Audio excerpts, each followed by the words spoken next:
I don't see. Yeah, there we go. We're on. Hey, cool. Where do you see we're on? I can see it way up on the top there. See it up there? No. No?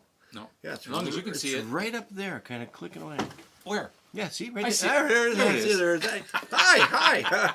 So here we are again. Technology. I'm Captain Bob. I'm Arlo. And again, we're from Wisconsin Hot Rod Radio, and this is our fourth Blob. Yep, Blob. So we're going to be talking about, what are we going to talk about today? Well, we're going to talk about models. Wow, yeah. And models, like making models. Well, we think it's so important because we try to get the youth involved into things. Yeah. We talked about in our last blog about getting youth involved. And that's how we started, by making models and learning how to do things and learning about the engine and what parts were part of everything. Right. So, we always started off with, everybody's like that, the old kits. That's an old kit. One? Yeah, look at that. Yeah. Pickup. Yeah, look at 1961. I remember building that kit when I was a small kid, and I thought it was really cool because it came with a trailer and all kinds of things. But that's what was neat about the old kits. They had the neat graphics that were on there. Everybody always enjoyed, picking these up. Well, as I said in one of our interviews that we did, I collect those for the box art. Right. Because I'm horrible making models. Well, and you'll see that. You'll see that on eBay and a Yeah, couple places yeah. where they sell them. They'll sell just Give empty me the box boxes. again. Give me the box again. So at my house, like a lot of the stuff, I display the boxes this way, and I just stack them up, and I have walls of this kind of stuff in my studio because isn't that cool? Look at that. It is. It really That's is. the way it is. The artwork is so just cool the on those. artwork, the logos and stuff like that. Exactly. And to me, that's cool. Yeah. And anyone else out there that built models in the past have some of the old kits like that. Myself, I like to open up those old kits and build them. A lot of collectors will say, "What? Why are you doing that? Right. That could be worth money someday." Who cares? That's why I look at it. Right. I want to have fun with them. I want to build them. I Well, want to do something and you with know what? Send us an email at comments@wisconsinradio.com. Let us know what you think, because there are those that say, keep that in the box, cellophane on it, and someday it's going to be worth something. That hasn't always proven to be so. No, that's true. And then there are those like Captain Bob who believe, enjoy it. Yeah. Build it. Do what you got to do with it. Now, Now, my favorite, of course, I'll bring back the story years ago. Yeah. I remember my very first model. There was a place here in Milwaukee, Wisconsin. It was called Casanova's. And a lot of you that are listening to this right now go, "Oh, I remember that place." And my dad took me to Casanova's. I was just a little tyke. Yeah. And he said, "I'm going to buy you your first model." And he bought me a 58 Etzel. And it was really kind of cool. Wow. I didn't even know what an Etzel was. Actually, at that age, I didn't even know what a car was. But but it was kind of cool. I brought it home. Yeah. We lived in Milwaukee, a small little house. My parents had a party that night, and I was in the kitchen, by the kitchen table, building the model. My dad came in there at one point to get some refreshments for everybody, and he went, "Oh, what?" And I had the red paint. Now, you really didn't have spray cans at those early years. You had just bottles of paint. I had painted the car red. What's wrong with that? Painted my hands red. Okay. I had That's painted normal. the table red. I had painted the windows red. I painted the chrome red. I painted the entire model red. The wheels. Exactly. Everything red. So, but that was my very first model, and I from there I got hooked. My favorite, Even though you weren't supposed to paint all that, you still got hooked? I still got hooked. Okay. Yeah, I still got hooked. Okay. But my favorite to build is I like building gasser cars. You do. That's my favorite. I built some custom cars in the past, but gasser cars are my favorite. I built, here we go, an old Chevy that I built many years ago. It's an old gasser type car. It's got Hellbound in Old English lettering on there. It actually has a Hemi engine inside, which you can't hardly see. You can hold But I it up. wired everything up on there. The neat thing was, a good friend of mine that years ago I learned that if you're going to build a cool car, tint the windows too. So my windows are tinted red on this car. How do you And, tint those? Well, you make sure you buy transparent paint, and you just That's spray it on the inside? Yeah, on the inside. Oh, yeah. okay. That's So, paint? Yeah, that's just paint. Okay, Yeah, that's all you do. alright. Now, sometimes it works, sometimes it doesn't. Yeah. Another one of my favorite models I built was my '57 Chevy gasser car. Right. Hold it up. Get a So, little closer to a little closer. You can see right There there. you go. See? Cool. My gasser car. I kind of enjoyed doing that one too. Again, red windows. Yeah. So I enjoy that too. Parachute on the back. This one would be for our photographer, Richie. Yeah. Would be my old Ford that I built. Again, gasser car. I enjoy building gassers, which I think are cool. Because I just think the gasser look was so cool in those days. Yeah. I've had this one around for a long time. It actually sat in my collection, and I didn't build it for a long time until just recently. Oh, okay. So it's a recent build, but it's an old I stock. just finally put it together. It was an old Chevy. Okay. So again, gasser car. And what is a gasser car? Straight front axle, front end's way up off the air, big tires on the back. Not too wild of a paint job, but And the idea was around, it would perch back on the rear end, yeah, the exactly. front end up in the air like that. It So when it would be sitting there, Yeah, it if I would can take do off. like something like that, it would be sitting like something like that. Right. So it was just Right. kind of cool. And you'll see those at a lot of drag strips. Yeah, they're very popular. Yeah. Now we've got a lot of friends that are actually model builders out there too. The Model Club, actually, that's out there that has models. And actually, we've got their flyer right here. Right. The Automolers Group of Wisconsin. Yeah. Check those guys out. If you want to learn how to build models, this is actually a club that exists for over 30 years. And you can go down there and they'll teach you how to build models. They'll let you become part of their meeting. You can talk different things with them. They'll give you different ideas. Right. One of the guys that's there is Al and Kathy. They're really kind of cool because they have experimented in all different things that they've done over the years. Al and Kathy, are master model builders. And, yeah. You know, for me, I couldn't master making these models. So I admire Bob and Al and Kathy and them that can really do it and have the patience for it. I think I just didn't have the patience for it back then. I think the trickiest part for me was those doggone windshields. You had that cement that you used to use in the metal tube, and I would have the windshield was all goobered up. I mean, my hands and fingers are all in it and stuff like that, and I just really couldn't master putting things together. I tried. What was always one of the famous things, like you said, you're doing your model, you're doing all this, you're gluing everything up, and then you pick your hand and you go, oh, God, there's a big glue, there's a big fingerprint on the side. Thumbprint right there. That would be me. You know, when we used to have a few hobby stores in the Madison area. I used to go to ride my bicycle all the way over there. And then we had a thing called Treasure Island in Madison that had models. Treasure Island. Yeah. Yep.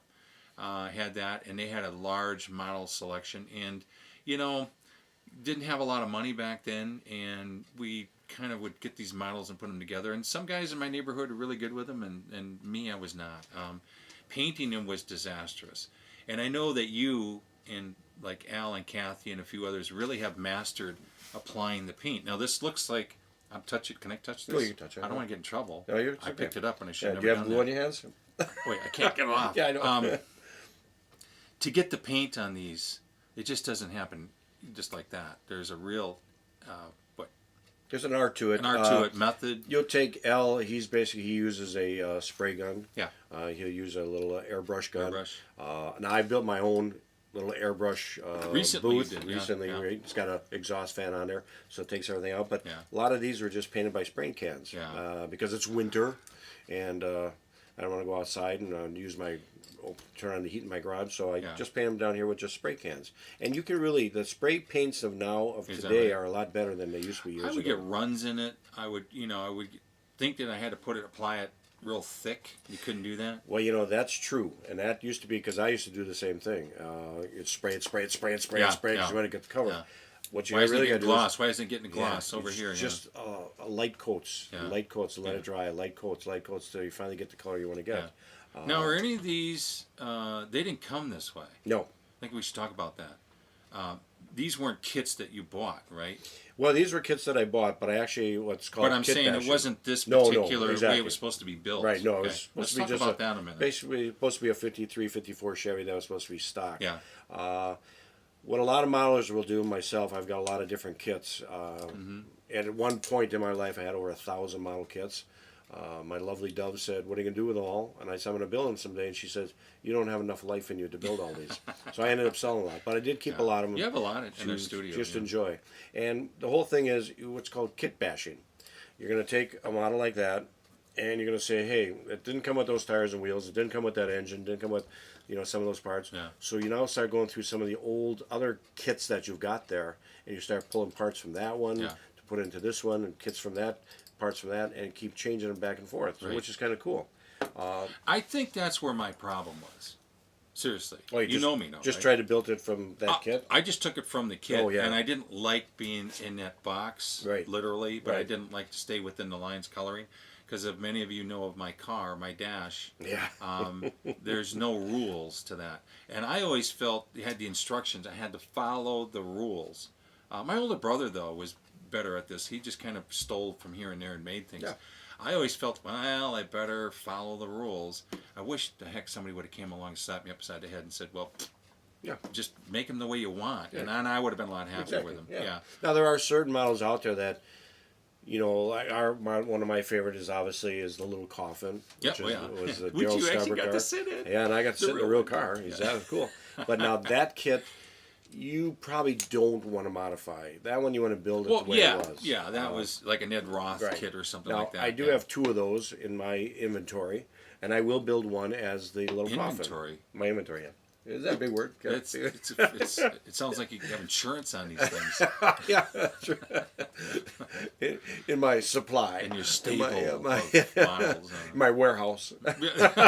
Well, we know Not like people, some people. Well, I was going to say, we know people with warehouses full of these Actually, things. I have a friend, Yeah. and you know, I can probably mention this. I won't mention his name, but many years ago we used to always go traveling Yeah. on a Friday, 1 month out of the year. Wasn't me. Yeah, Another friend. and one Friday out of the month, we'd always go traveling. We'd go down to Iowa and we'd go to some of the model shows, and he would always bring a book to make sure that he didn't duplicate. Yeah. And one year there was like 5 of us guys would always go, and he forgot the book. And I looked at him and I said, "Well, how many models do you have?" I mean, I've kind of been to his house, never really been inside. Yeah. 375,000 kits he's got. Unbelievable. He's not kidding. I mean, that's unbelievable. Yeah. Not 3,000, 375,000 kits. Yeah. That's. But where did he put them all? He had them in the garage. He had them everywhere, and nicely done. But Yeah. just so many kits. He doesn't have enough life in him to build those. That's for sure. No, You know, but I don't think that's what he was doing it for. Exactly. I look at these as, and be very truthful. For me, it's kind of like therapy. Okay. Yeah, Okay. You know, just before you want to go out there and punch somebody, you don't get really mad. No, that's right. Oh God, kind of like a flashback there. Notice I didn't move. I get a model out and I kind of build it, and it's kind of like a therapy. It Well, really is. if I was allowed, which I know now, just start bashing these things and doing what I want, I think I'd get back into it. But see, I'm smart. Mm-hmm. We talked about Al Stout. Yeah. One of the things you can do, by the way, which I did, Al Stout made me. I have a 41 Ford. You're right. Yes, you And, did. Yes. Al Stout, my wife actually commissioned for him for my birthday to do a miniature model Right. of my 41 Ford as it is. Yes. He's got the dash in there. He's Yes. got everything. Yes. in Did a this thing. great job. Oh, it's gorgeous. Yeah. I mean, it is my car. And he put it, one of those glass cases. Then I found out he had a stock 41 Ford that he had already built, and he didn't want to give it up, but I'm pretty persuasive. And Al's a sweetheart. So, yeah. Al's a sweetheart. So I have the 2. I have the original 41 Ford model, Yep. and then I have the modified my car next to each other, so people can see just how dramatic Yeah, and drastic my car has been altered. And I want to thank Al for that, because I have those 2 still on my shelf next to each cool, other, kinda and I put a little tag, original and modified. So do things like that. We haven't even talked about dioramas. Oh yeah, and some. I think and I'd be doing that yeah. too. I think I'd be doing dioramas. Yeah, I think that would be something you would definitely do. I would. And you would actually probably be doing all the monster type cars, the old Roth cars and all those. I would. Yeah, I'd that would be something you would do. I'd be making my own Roth-like cars. You know what? I'm getting kind of excited See, about you this. might be building models now. I'm gonna yeah, have to for get. sure. You probably have some in your inventory You that never I know. could take, right? Ooh. Right? You're gonna let me use. Some, Well, I better build a model. what? I probably would do that. I Yeah, should right. do See, that. think about that. Yeah, there you go. Probably go over to the hobby store and get some and just start meshing them together. Now, the only problem What? that I found out, and we're going to cut out here soon, Yes. is the problem with building these models. Yeah. And as you age, What? you got to keep looking a lot closer. I mean, you're holding that model kit up to you. You're, oh, I can do this. Oh yeah, okay. Your eyes start to affect you. Let me tell you. See, in my world, that'd be perfect. Yeah. You see my dash. So, how does Al and Kathy do it, and all these other master model builders do it? I'm not sure. Patience but they do and skill. fantastic A lot of jobs. practice, Yes, a lot exactly. of skill. Exactly. It's amazing. So, All right, we got to go. Well, it sounds because- like somebody's calling I on gotta it. pick it up here. I got to pick it up. Alrighty. So, thanks again for watching our Blob. You want to talk to Captain Bob? He's busy right now, pushing it off.